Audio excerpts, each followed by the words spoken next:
Is he taller than me? Yes. I think we're about the same height.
Kravings Food Adventures. I'm Karen Ahmed and I am super excited today because I have my friend Sang Kim, not Sang Kim, Chef Sang Kim in the kitchen. He is an amazing chef. He runs Sushi Making for the Soul, which is a fantastic sushi making class. He's also a celebrated author and his resume just goes on and on and on. You can catch him on the social. He's coming up on Tag TV and you know, just his escapades are totally exhausting to me. Chef Sang Kim today is going to show us how to make kimchi the right way, the authentic way. We're going to give this all the respect that it deserves. Thank you so much for coming to my kitchen today. I am honored to be in your kitchen. Thank you so much, Karen, for inviting me. So tell me, how do we make kimchi? Okay, so this is going to be, I'm going to show you the traditional, authentic, my grandmother's recipe type of kimchi. Oh, I appreciate that so much. Okay, so what you start with when you're dealing with kimchi. Kimchi is, on the one hand, it means, it's a term that captures all fermented vegetables and proteins. Because in Korea, you know, there was harsh, bitter winter and you needed to hold food over during that time in the pre-refrigeration era. But when a lot of people talk in common parlance about kimchi, the thing that they have visually is the Napa cabbage kimchi, right? So this is the leafy style. It's part of the, you know, bok choy is part of its family as well. Oh, I didn't know that bok choy was part of the same family. That's interesting. Now here's the thing about this. This cabbages on the whole really pick up the terroir really well, right? But it's this quality of brightness and earthiness and really getting a sense of tasting the earth is what makes this cabbage so extraordinary. So we have a Napa cabbage, and then you'll see that there's 3 steps to the process. So I'm going to take you through all 3 steps, but what we have to do at first is we have to prepare the cabbage. And so what I'll be doing is I'm going to be quartering this cabbage, and then we're going to be soaking it in a brine with salt and water, and then we're going to be keeping it in there for 6 to 8 hours. Now, I've already done it last night. Yeah, the magic of YouTube. That's right, and I didn't sleep, as you know. Because I'm so sorry. Were you turning this all night? Yes. So my grandmother taught me that the best way to do this. A lot of people will just cut it and throw it into the brine and just let it sit there. They'll put something heavy on it, right? The other way, of course, method is to just salt the leaves, right? And let the water come out. But my grandmother's method, and the method used by many people who really respect the kimchi, is to turn it. And so every couple hours, you'd get up and then you would be turning these quarters in the brine. So I'm so glad that you're here to show me how to do this the authentic way, because I'm a kimchi virgin, as in I have never made kimchi before. So this is amazing. I also watched a video on YouTube where somebody made kimchi, and the Koreans are very passionate about their kimchi.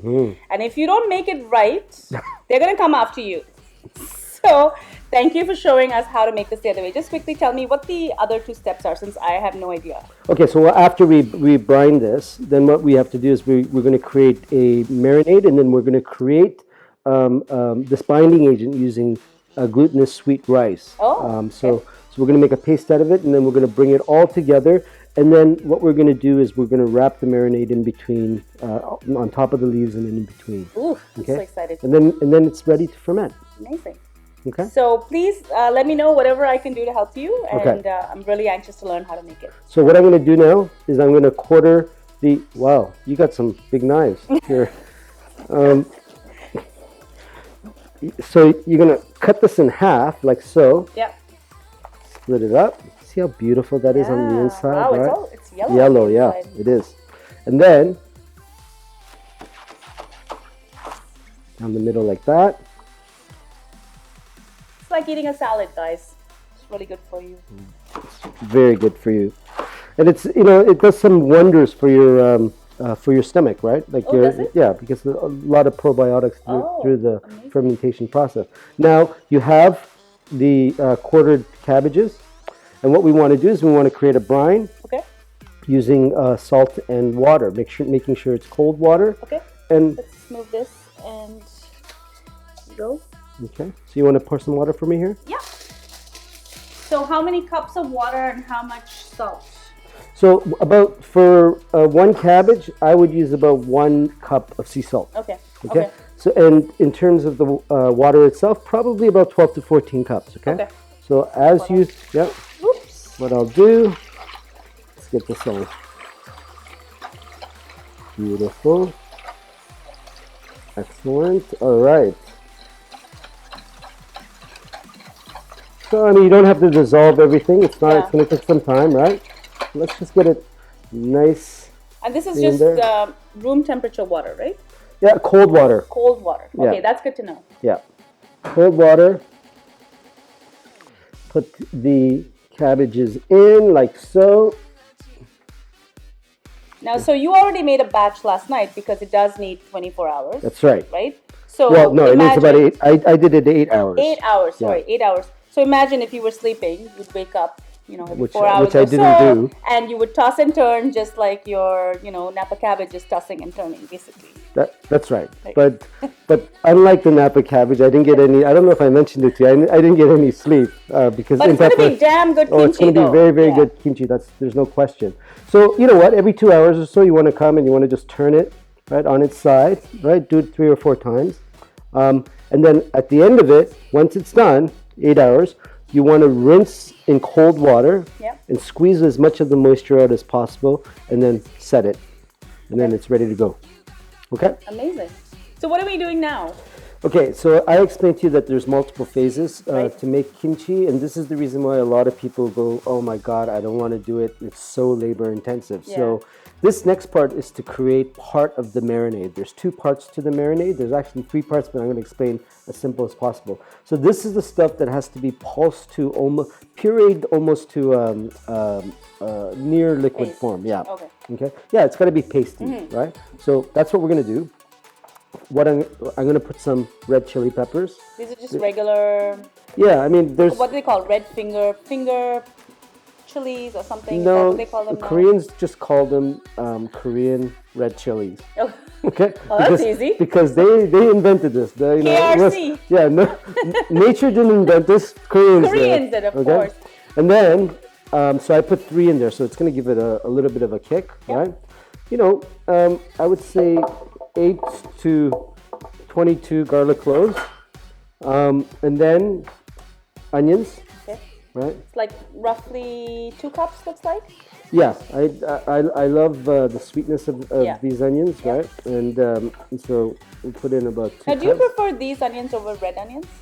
Red onions don't work coloration reasons, as well as it becomes too sweet, because you'll see the last ingredient that I put in is Asian pear, and that's kind of like the big secret ingredient. Now this has a lot of sugar, I know, but it also has a lot of fiber in here. It does, but it also has a lot of water content.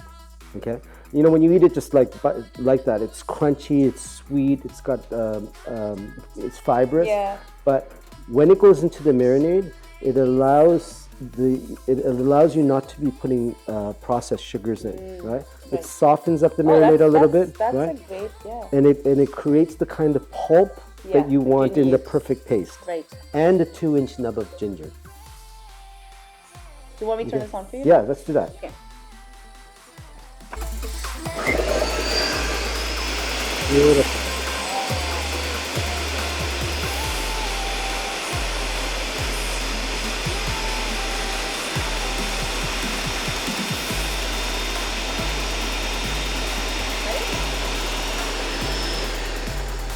Give it A little scrape there. Wow, amazed how beautiful this looks. Yeah. Nice color, beautiful smell. I could literally eat that, you know, as a soup. More time.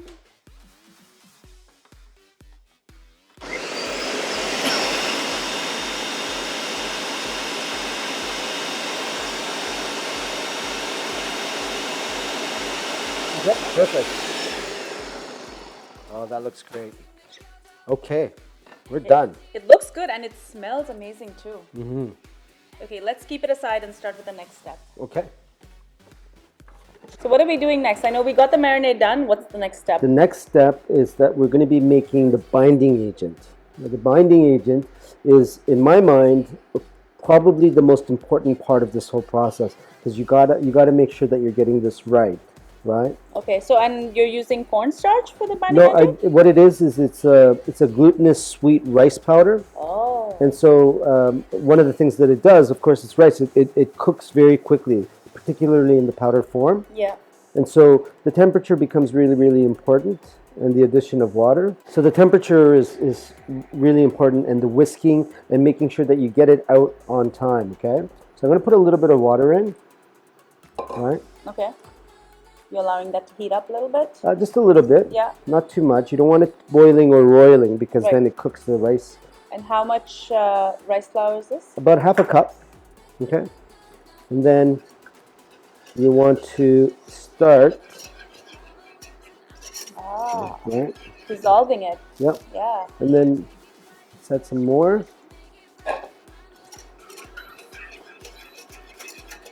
Yes. So we use rice flour a lot in Indian food as well, but I think this is a little bit different. You said this is a glutinous, sweet rice flour. Yes. It's a bit different. You know, a lot of people, when they think about kimchi, all they think about is that kick-ass heat, right? Yeah. But when your palate adjusts to that, gets past it, you'll see that there's a lot of beautiful sweetness that comes in. There's brininess, there's sweetness, there's saltiness. So tell me something about the history of kimchi, because I know that kimchi is so important to Koreans. Koreans are passionate about their kimchi. So maybe give me a little bit of the history of kimchi, like how was it made? Is it a community event? Yes, so it is a community event, but I'll tell you a little bit about what's happening. In most cultures, right, it's the woman's responsibility to figure out how are my children, and if necessary, my husband, how are they going to how are we going to sustain them through a harsh winter when there's no food available, right? And so fermentation becomes really, really critical to Korean culture.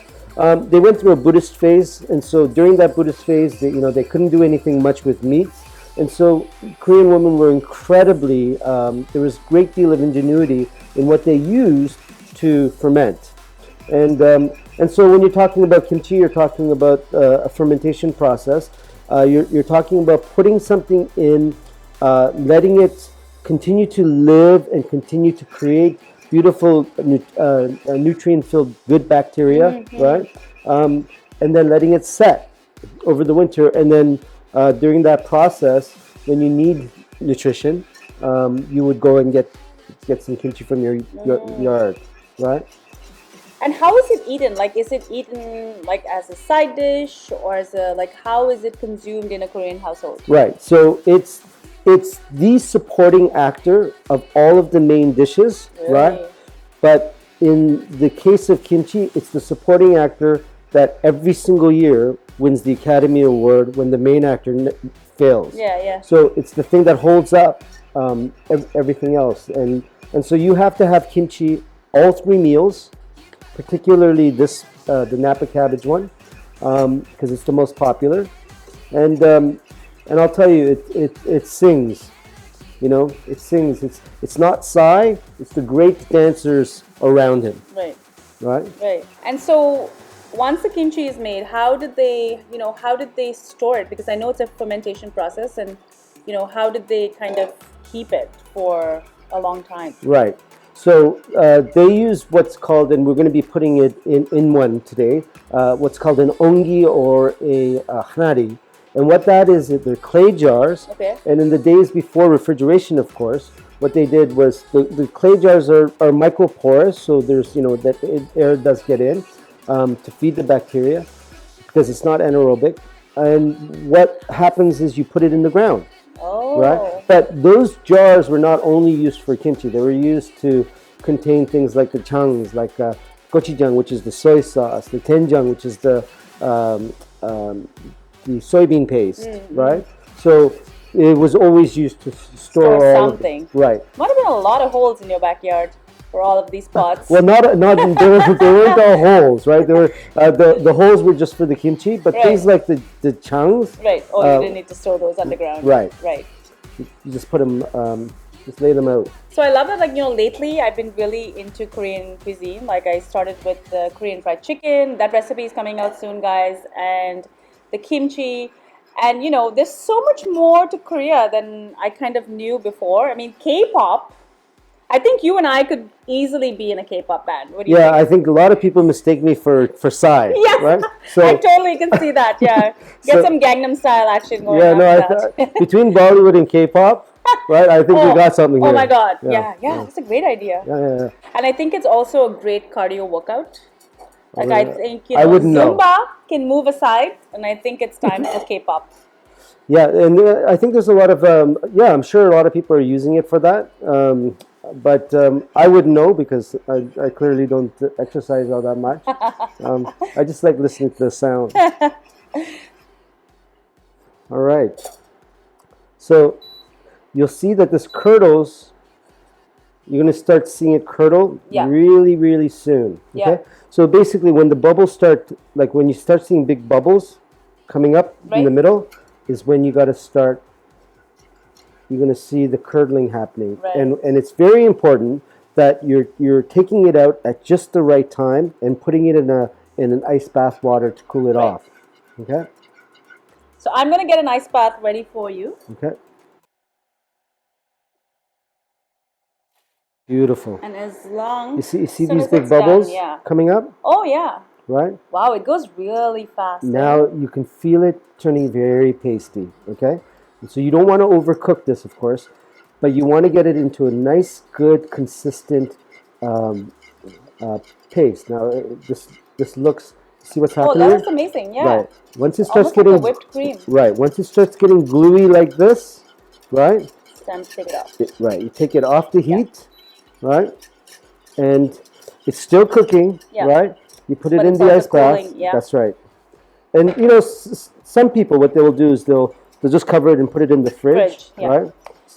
This is why I love YouTube videos, because you can actually see exactly what it's supposed to look like. If you just read a recipe, you're not really sure, but here you can actually see that consistency. Oh, yeah. And this is literally like, I can't even explain it. It's like kind of like a whipped cream with like kind of gelatin in it. It's just, you see that? It's beautiful. Yeah. So really nice. So, and this is the binding agent. In other words, what happens with this is you mix it in with the marinade and some of the other ingredients we're going to add to it, and it really serves as a glue. It almost looks like a glue, right? And it's perfect for it. A lot of people, I'll tell you, there are people who don't go through with this, but I've been taught that this is actually the most important part of the technique in the process. Interesting. Yeah. So now we can get on to the next step, I guess. That's right. So now what we're going to do is we're going to assemble all of the marinades together, okay? So it's got to come together, marry all of the flavors and all of the colors and all that. And of course, as you can see, I'm wearing gloves, right? You need it. Always when you're making kimchi, right? You need gloves and always very light clothing so you can splatter it all. You are a brave man, because I'm not making kimchi and I'm wearing black. Right. And you're wearing something that could, easily get stained, but you're a pro. That's right. So I wear white when I make kimchi just to show off and show people how it's done. Okay, so there, we put that marinade that we've pureed, right? Yeah. Like that. And then I'm going to put about this, we'll put half of a cup of, um, of chili So what pepper. kind of chili powder is this? Because I've never seen Aleppo peppers are similar, but I know these aren't Aleppo peppers. These So are it's the other chilies that we ground fresh, that we pulsed fresh, Right. but they're just sun dried. oh, I Okay. see. Okay, and it's coarse. That's right. It's a coarse cut. Right. Then you have that, and then what you want to do is you want to put Grated carrot. So this is roughly like 2 cups. Yeah, I mean 1.5, 2 cups. You're fine, right? And then this is the grated daikon radish, and I would do about 1 cup. And did you drain the water off? Because I know daikon has a lot of water content. Yes. So the water has been drained off. Okay. Right. And then we're gonna put some of these scallions. Right. You're using the green part. Oh, yeah. okay. Okay. Okay. And now what's really important, a real key ingredient, and this is the thing that gives it the umami, but it's also the thing that allows the fermentation process to really kick into gear, and it's the fermented baby shrimp. Okay. Now, if I were to go to a store to buy these, where would I find these?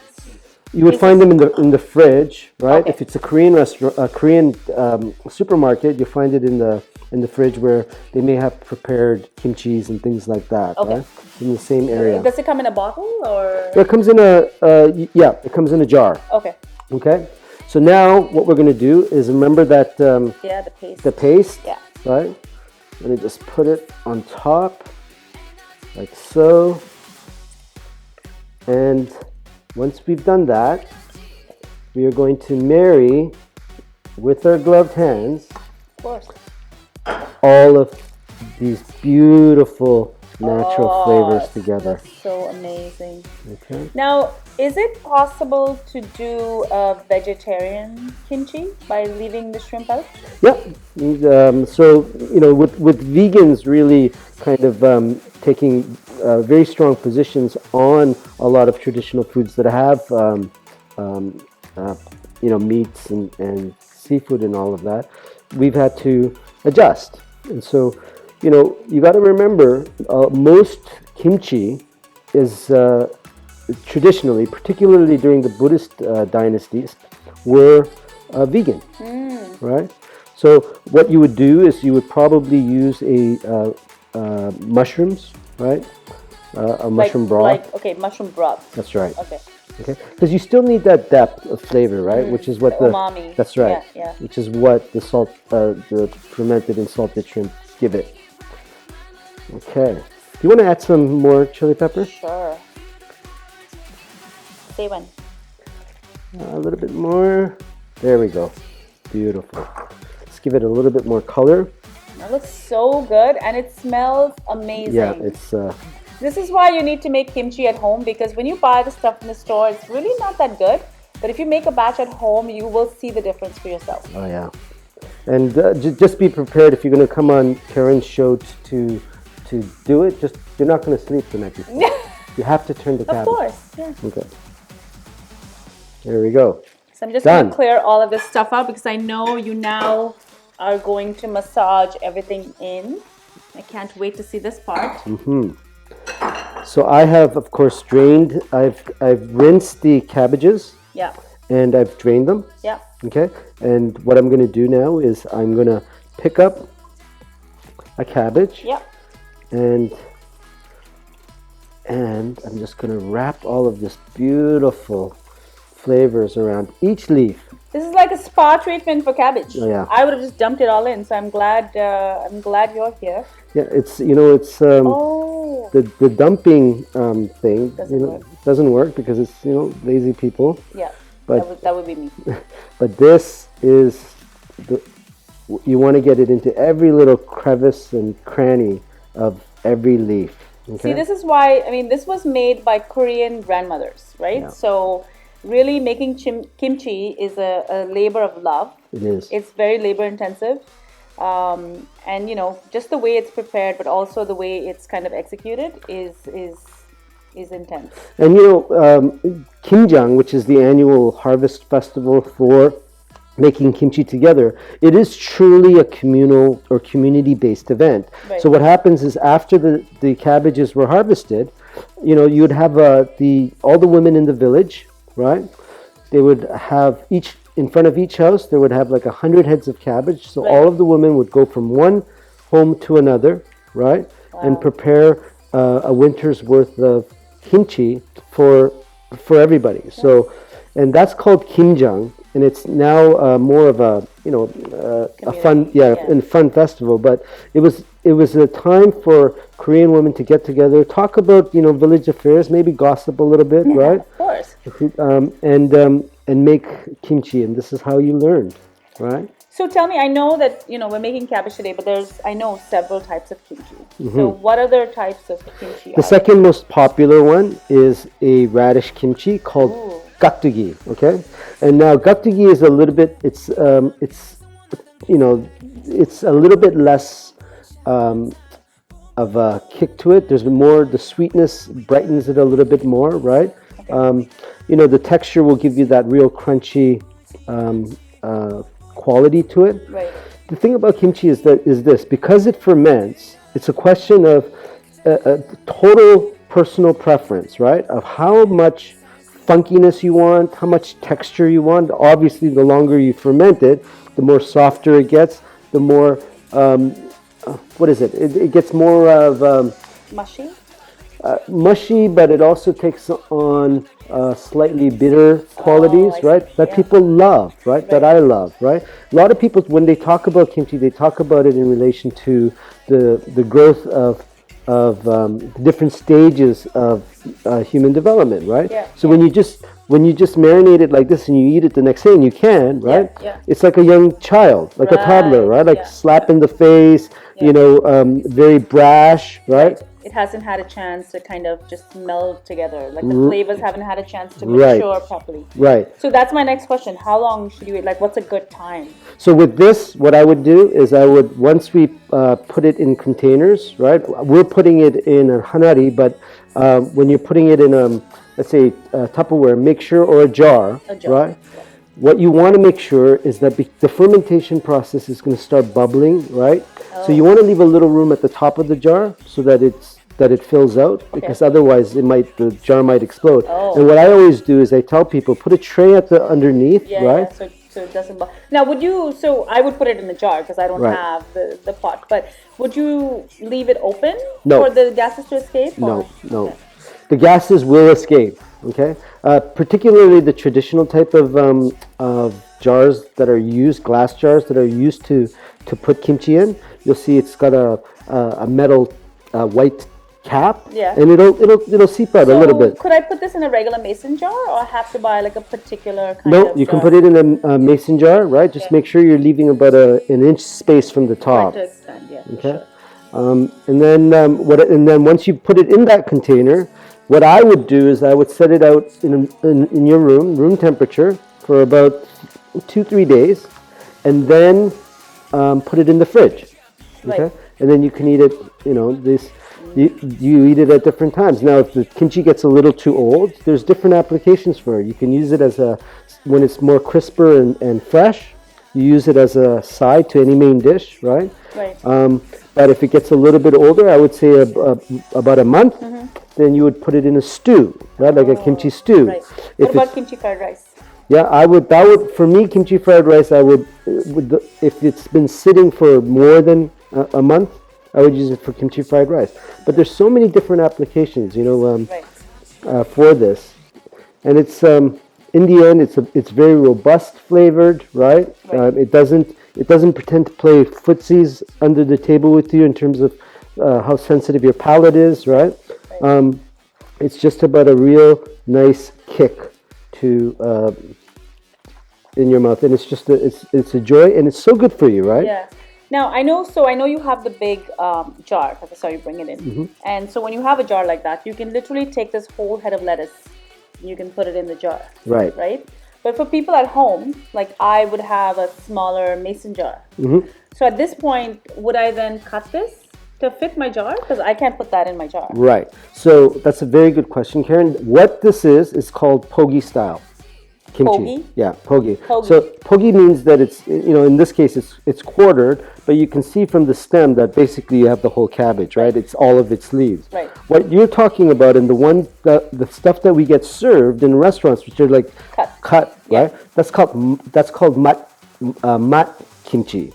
So yeah, and they're cut into pretty much squarish shapes, pieces, right? yeah. So you can do that, and in fact, we could have marinated it like that and stacked it Would that have together. been easier? Nope. Okay. This is the way that I like it, because once all of the leaves fold in together like this, there's a much more integrated experience of flavor, right? Whereas with mat kimchi, they're just scattered bits. Right. Right? So you have pogi, and then of course when you're ready and you take one out, right? You put it on a cutting board and you cut them into squares. Interesting. Yeah. Very interesting. And the flavor from cutting it in mat style from pogi is much, much better. Like much better. Okay, so here you go. This is amazing.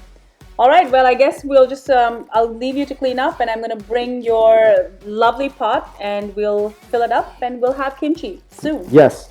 I absolutely love this pot. Yes. It's beautiful, isn't it? It is gorgeous. So the traditional pots where you put kimchi and you put it in the ground. Wow. Right? And it's actually a pot that I use for my gifting kimchi campaign. What is that?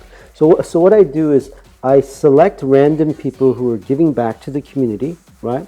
And I make kimchi. I make different types, including this style, right? I put it in this, and I drop it off on their porch in front of their door with a little card saying, "Thank you very much for everything that you do, for all the contributions you make to the community," right? And then I disappear.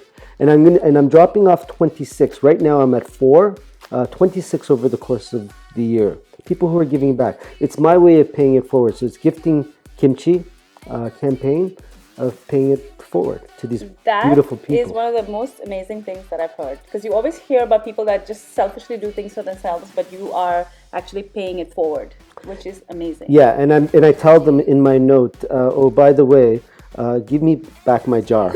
Okay, because it's very expensive, so don't fool around with that, right? I'd be nervous if I had that jar, because I'd be nervous to break it.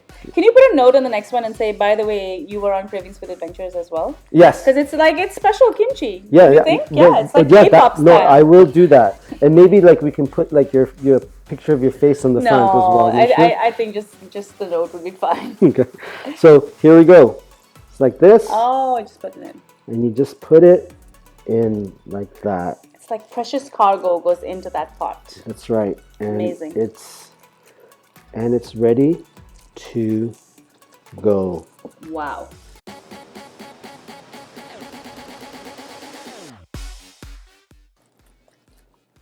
Amazing. And then you just put the lid on top. Do you want me to do that? Sure. Is it like upside down or? Yep. Like that? That's right. It's a wrap. Thank you so much for joining me on Cravings Food Adventures. I cannot thank you enough. You are amazing. I'm so glad to have this guy in my corner. He makes delicious recipes. Please make sure to check him out. I'm going to leave all the links to the great Chef Sang Kim in the description box below. Please make sure that you subscribe to my channel and share my channel and my videos with your family and friends. I upload a ton of videos every week, so make sure that you're subscribed. Also ring the bell. That's YouTube's new bell icon that will notify you every time I upload a new video. And make sure you're following me on all of my social channels. I'm on Facebook, Instagram, Pinterest, Twitter, and even Snapchat. Until I see you again, take care. Bye. Thank you. Bye-bye.